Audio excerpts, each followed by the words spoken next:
जब विधर्मी इस देश में आए, उन्होंने खूब तलवारों के बल पर हमको कन्वर्ट करना चाहा।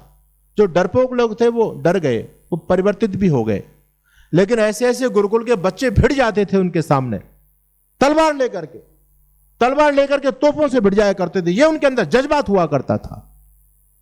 मुसलमान, ईसाई, क्रिश्चियन कहते थे भैया हम इनसे मांगते क्या है, हम इनसे यज्ञोपवीत का धागा ही तो मांगते हैं, हम इनसे चोटी तो मांगते हैं, अपनी चोटी कटा दो, जनेऊ तोड़ दो, यही तो कहते हैं। लेकिन ये जनेऊ नहीं तोड़ते, चोटी नहीं कटवाते, अपनी गर्दन कटाने के लिए तैयार हो जाते हैं। आखिर ये मामला क्या है?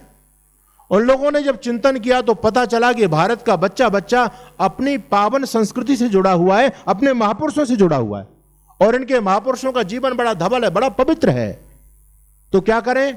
बोले इनको यदि समाप्त करना है तो इनके महापुरुषों को कलंकित करो, बदनाम करो। ये पुराण क्या था? पुराण सारा इतिहास ही तो था। भगवान राम का इतिहास पुराण में, कृष्ण का इतिहास पुराण में, शिव का इतिहास पुराण में। इन्होंने पुराण में जानबूझ करके मिलावट कर दी, और इतनी मिलावट की कि सही इतिहास तो उसमें बहुत कम हो गया है। ज्यादातर सब कुछ गड़बड़ झाला ही हो चुका है उसमें। तो आपका कोई भी पुराण सही रूप में नहीं बचा है। महाभारत भी सही रूप में नहीं है। अभी ये जो पुस्तकों को फूंकने की परंपरा चली है ना, अभी रामचरितमानस को जला दिया, मनुस्मृति को जला दिया, ये तो केवल शुरुआत है। आने वाले समय में यदि हम लोगों ने सतर्क सावधान हम लोग नहीं हुए तो हमारे सारे शास्त्रों का नंबर आने वाला है। महाभारत जब लिखा गया, महर्षि वेदव्यास और उनके शिष्यों ने मिलकर के महाभारत बनाया, तो इस महाभारत में केवल 10,000 श्लोक थे, 10,000। आज कितने श्लोक हैं? 1,00,000। कहां से आगे 90,000? ये सारी की सारी वेद के विपरीत मान्यताएं उसमें घुसाई गई हैं। महर्षि मनु ने जो मनुस्मृति बनाई, वो मनुस्मृति बहुत बड़ी मोटी नहीं है वो, लेकिन आज की मनुस्मृति में देखो कितनी मोटी मनुस्मृति है। उसमें सारी की सारी वैदिक परंपरा के विपरीत मान्यताएं डाल दी गई हैं। मांस का विधान उसमें किया है, श्राद्ध का विधान उसमें किया है, और शूद्रों के बारे में बहुत गंदा गंदा लिखा गया है उसमें। ये शूद्र जो मनुस्मृति को फूंक रहे हैं, ऐसे नहीं फूंक रहे हैं। उसमें जानबूझ करके महर्षि मनु ने ऐसा कुछ नहीं किया था, लेकिन हमारी ताकत को दूर करने के लिए, हमारे भाइयों को हमसे अलग हटाने के लिए इन धूर्त लोगों ने, विधर्मी लोगों ने मनुस्मृति में ऐसा भेदभाव का व्यवहार डाल दिया। बोले शूद्र को मंदिर में नहीं जाना चाहिए, शूद्र सवर्ण के साथ नहीं बैठ सकता, अगर शूद्र स्पर्श हो जाए, शूद्र वेद मंत्र सुन ले तो उसके कान में शीशा पिघला करके डाल दो, अगर वेद मंत्र बोले तो उसकी जिह्वा काट लो, क्योंकि शूद्र गंदा होता है। ये बेकार की बातें ये हमारे शास्त्रों में डाली गई, हम इस षड्यंत्र को नहीं समझ पा रहे आज। और आज उसका कारण आप जानते हैं, महाभारत रामायण के अंदर मिलावट की गई। एक झूठी कहानी जोड़ी गई, शंभु ऋषि के वध की झूठी कहानी। और कहानी यहां से प्रारंभ होती है, भगवान राम का जब राज्य था तो एक ब्राह्मण कुमार की मौत हो गई। उसका पिता अपनी फरियाद लेकर के भगवान राम के दरबार में जाता है, कहता है प्रभु मेरा बेटा मर गया युवावस्था में, और ब्राह्मण कुमार तभी मर सकता है जब राजा पाप करता है। अच्छा, राजा के पाप का क्या मतलब है? किसी का बेटा मर जाए तो दूसरे से क्या मतलब है? लेकिन राम ने कहा नहीं मैं तो पाप नहीं करता। वो कहता आप पाप नहीं करते तो आपकी प्रजा में पाप होता है। भगवान राम कहते हैं मेरी प्रजा भी धार्मिक है, यज्ञ करके भोजन करते हैं लोग, कोई पाप नहीं करता। तो लेकिन राम ने पूछा ये तो बताओ कि किस प्रकार का पाप हो सकता है। तो अब देखो यहां पर बीज डाला जा रहा है, हम समझ नहीं पाए उनकी चाल को। वो कहता महाराज ऐसा हो सकता है कि आपके राज्य में कोई शूद्र व्यक्ति तपस्या कर रहा हो, क्योंकि शूद्रों को तपस्या करने का, भजन करने का अधिकार नहीं है। अगर कोई शूद्र तपस्या करेगा तो ब्राह्मण कुमार की मौत हो सकती है, तो कोई शूद्र तपस्या में बैठा इसलिए मेरे बेटा मर गया।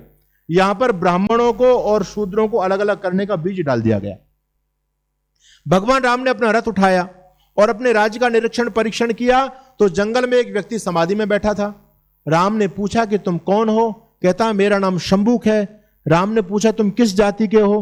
कहता मैं शूद्र हूं, दलित हूं। भगवान राम ने कहा अरे शूद्र, तूने ये अनिष्ट कैसे कर दिया? तुम शूद्रों को तो भक्ति भजन करने का कोई अधिकार ही नहीं है, तूने ये पाप कर दिया और तेरे पाप के चलते मेरे राज्य में ब्राह्मण कुमार मर गया। तो कहते हैं भगवान राम ने लेकर के तलवार उसकी गर्दन काट दी। ये झूठी कहानी जोड़ी गई, उसका दुष्परिणाम आज आपके सामने है।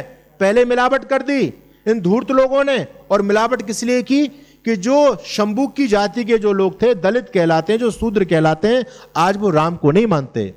उनके एक हाथ में राम का चित्र होता है, दूसरे हाथ में जूता होता है, और राम के चित्र पर जूते मारते हैं और कहते हैं राम नहीं हत्यारा है, शंभुक ऋषि को मारा है।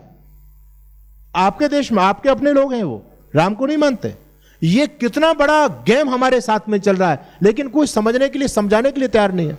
आर्य समाज इस बात को बता रहा है बाकी कोई भी भागवताचार्य, कोई भी धर्म धुरंधर जो आज अपने आप में बन रहे, शंकराचार्य भी इन चीजों पर नहीं बोल पा रहे आज।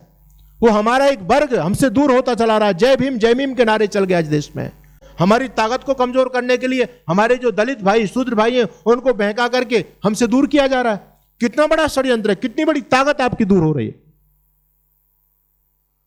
आज हमारे भाई हैं जो कहते हैं ब्राह्मणों भारत छोड़ो, है ना, सवर्ण लोगों का यहां पर कोई नहीं, आदिवासी मूल निवासी, देश के मूल निवासी हम लोग हैं। कितना ज्यादा जहर डाला गया है शास्त्रों में, सब कुछ सत्यानाश कर दिया। तो समझने वाली बात है कि अगर आपको शास्त्र का सही ज्ञान चाहिए, सत्यार्थ प्रकाश से मिलेगा। ऋषि दयानंद जी महाराज ने सबकी ढोल की पोल खोल दी। और मैं आपको बताऊं कितना बड़ा गेम चल रहा है, कितना बड़ा गेम चल रहा है। अभी मैं राजस्थान में था तो वहां पर मेरा कार्यक्रम शिव मंदिर में था। मैंने लोगों से कहा भाई पूरी ताकत लगाओ, ज्यादा उपस्थिति होनी चाहिए। आयोजक लोग पूरे गांव में घूमे। उस गांव के अंदर कुंभकार जाति के भाई रहते थे। हम हालांकि जातिवाद को नहीं मानते, जातिवाद तो हमारे सनातन धर्म में कहीं है ही नहीं। हमारे यहां वर्णवाद हुआ करता था, बड़ी व्यवस्था थी, और वो आज भी और पहले भी थी। बिना वर्ण के समाज चल ही नहीं सकता। ये जो महर्षि मनु को गालियां दे रहे हैं बेवकूफ, ये जानते नहीं है कि वर्ण क्या चीज है। आज चला के दिखा दो समाज को, बिना वर्ण व्यवस्था के कैसे चलाओगे आज? भाई आज जो फर्स्ट ग्रेड का अधिकारी होता है, second grade, third grade, fourth grade, 4 grade है ना। पहले 4 वर्ण थे, ये 4 वर्ण 4 ग्रेड बना दिया आज। और जो फर्स्ट ग्रेड का अधिकारी होता है वो 4th ग्रेड का काम नहीं करता। स्कूल का प्रिंसिपल जाकर के घंटी नहीं बजाता, स्कूल का प्रिंसिपल जाकर के किसी को पानी नहीं पिलाता। तो जो पानी पिलाने वाला है वो उस काम को करेगा, और जो पढ़ाने वाला है वो अपना काम करेगा, प्रिंसिपल अपना काम करेगा। तो इसमें कौन सी छुआछूत वाली बात हो गई, कौन सी भेदभाव वाली बात हो गई? आप बिना ऋषियों की मान्यता के, उनकी अवधारणा के समाज को चला करके दिखा दीजिए, मान जाएंगे? कैसे चला पाओगे आप? तो ये लोग कुछ पढ़े लिखे नहीं है, बेवकूफ लोग हैं, समाज को बरगलाने का काम करते हैं। कहते हैं राम ने जो है ना शूद्रों का अपमान किया। एक तरफ तो धूर तो ऐसे भी हैं जो राम को काल्पनिक कह रहे हैं कि राम हुए नहीं है, और दूसरी तरफ कह रहे हैं अरे अरे राम ने तो शंभू को मार दिया, राम ने तो उसको कर दिया, ये कर दिया। अरे जब राम काल्पनिक थे तो शंभू को कहां से मार दिया? और यदि तुम शंभू की हत्या सही मानते हो तो फिर राम को काल्पनिक क्यों कहते हो? यानी दोनों नावों में पैर रख करके चल रहे हैं। ऐसे नालायक लोग हैं। तो समझने वाली बात है उनके षड्यंत्र को। भगवान राम को टारगेट किया जा रहा है, कह रहे हैं जी ये राम शूद्रद्रोही थे। सारी घटना मुझे बताई। मैंने कहा तुम आजकल ब्राह्मणों के हाथ धोकर के पीछे पड़े हुए, जो शूद्र कहते आते हैं ना अपने आप को, कहते हैं तुम ब्राह्मणों के हाथ धो के पीछे पड़े हो। तो भाई तुम ब्राह्मणों को मारना चाहते, महाराज हमारी चले तो हम तो उनको फूटी आंख देखने के लिए तैयार नहीं, मेरे से बोला। तो मैंने कहा फिर तुम ज्यादा परेशान क्यों हो रहे हो भैया? सरकार पर वो कह रहे हो, नारे लगा रहे हो, ब्राह्मणों भारत छोड़ो, ये छोड़ो वो छोड़ो। तुम ब्राह्मणों को जब देखना ही नहीं चाहते तो तुम सारे शूद्र ध्यान में बैठ जाओ, और तुम्हारा ध्यान लगते ही सारे ब्राह्मणों की टिकट कट जाएगी, सारे मर जाएंगे। जब तुम ये मानते हो कि एक शंभुक ऋषि की तपस्या से, उसके भजन करने से एक ब्राह्मण कुमार मर गया, तो भाई तुम ही ब्राह्मणों के दुश्मन हो, तो तुम भी ध्यान में बैठ जाओ, सारे ब्राह्मण मर जाएंगे। क्यों नहीं करते हो इस काम को? फोकट का काम है, तुम पर ना कोई मुकदमा दर्ज होगा, करो ना इस काम को, क्यों नहीं करते हो? लेकिन किसी के पास कोई जवाब नहीं, मतलब बहकाया जाता है। तो जातिवाद इस समाज में डाला जा रहा है। ये जातिवाद हमारे लिए अभिशाप है, अभिशाप। आने वाले समय में जातिवाद को खत्म करना पड़ेगा यदि अपने वजूद को बचा करके रखना चाहते हो। तो उस गांव में सारे कुंभकार जाति के भाई थे, और वो आजकल प्रजापति लिखते हैं अपने नाम के आगे। हर जाति ने अपना अच्छा एक टाइटल बनाया हुआ है।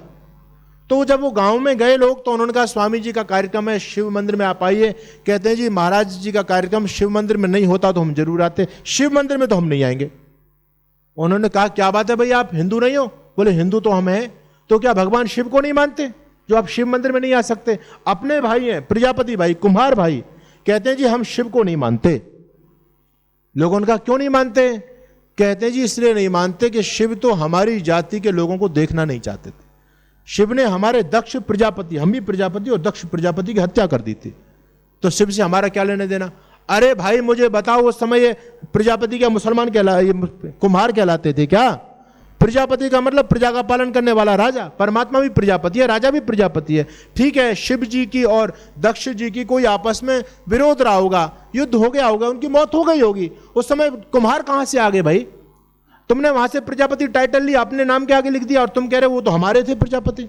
शिव ने प्रजापति को, हमारी जाति के आदमी को मार दिया, हम शिव के मंदिर में क्यों जाएं? क्या बेवकूफ बनाया लोगों को। और वो लोग समझ भी रहे हैं। अभी पानीपत के अंदर 70 परिवारों को कन्वर्ट किया ईसाई लोगों ने, और वो सारे के सारे बघेल समाज के थे, जो पाल लिखते हैं, पाल, है ना। तो जानते हो क्या उन्होंने दाव फेंका? कहते हैं देखो तुम भी पाल हो और हमारे पोप जॉन पाल वो भी पाल है, कहीं की ईंट कहीं का रोड़ा, भानुमती ने कुनबा जोड़ा। क्या बहका रहे हैं? बोले तुम भी पालो और वो भी पाले, तो तुम हमारे ही तो भाई हो, और हमारे ईसा मसीह जो काम करते थे उस काम को तुम आज तक भी कर रहे हो, तुम अपने ही तो हो। ईसा मसीह भी भेड़ बकरी चराते थे, वो तुम्हारा भी पेशा रहा है। तो उन भाइयों को ऐसी कहानी बना करके और कुछ पैसा दे करके 70 परिवार को कन्वर्ट कर दिया। तो कितना बड़ा गेम चल रहा है इस देश में, समझने वाली बात है। आपके शास्त्रों में मिलावट कर दी गई है। संक्षेप में मैं ये कहना चाहता हूं उपसंहार के रूप में, अगर आप धर्म का सही स्वरूप जानना चाहते हो, अपनी पीढ़ियों को बचाना चाहते हो, आपके पास में सनातन धर्म की जानकारी के लिए कंप्लीट कोई पुस्तक है तो सत्यार्थ प्रकाश है। इसलिए सत्यार्थ प्रकाश पढ़िए, अपने बच्चों को पढ़ाइए, अपने घर में रख करके मत बैठिए उसको। अगर सत्यार्थ प्रकाश बच्चों को पढ़ा दिया तो बच्चे आपके बच जाएंगे, विधर्मी नहीं बनेंगे, नहीं तो मामला बहुत ज्यादा गड़बड़ हो चुका है। 100 से अधिक देशों में देखा जाने वाला, सर्वाधिक लोकप्रिय और सबसे अधिक फॉलोअर्स के साथ पूरी दुनिया में आर्य समाज के विचारों का प्रचार करने वाला एकमात्र चैनल वैदिक प्रचार।